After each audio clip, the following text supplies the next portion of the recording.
बिस्मिल्लाहिर्रहमानिर्रहीम।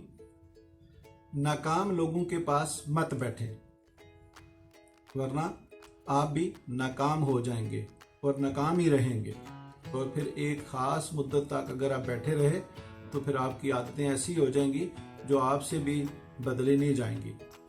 लिहाजा जो बंदे ये बात समझ रहे हैं वो आज से इसके ऊपर अमल करें। और नाकाम लोगों से मैं बिल्कुल ये मुराद नहीं ले रहा कि ऐसे हमारे सोसाइटी में कुछ बुज़ुर्ग जो बड़े हैं या आप माँ बाप हैं या आपके बहन भाई हैं या आपके जो है ना वो ऐसे कोई रिश्तेदार हैं जो जिनके यानी वो कुछ नहीं करते, तो उनसे मैं ये बात नहीं ले रहा, उनसे ये मुराद नहीं ले रहा। इससे बात से ये मैं मुराद ले रहा हूँ कि आप अपनी सोसाइटी में अपने यानी कामयाब लोगों के साथ बैठें। कामयाब लोगों के साथ बैठे उठेंगे तो आप भी कामयाब हो जाएंगे। नाकाम लोगों की मदद करें, ज़रूर करें, लेकिन उनके साथ मत बैठें, क्योंकि अगर आप उनके साथ बैठेंगे तो आप भी उन जैसे ही हो जाएंगे। वीडियो अगर अच्छी लगी हो तो प्लीज़ इसको लाइक और शेयर करिए। Thank you.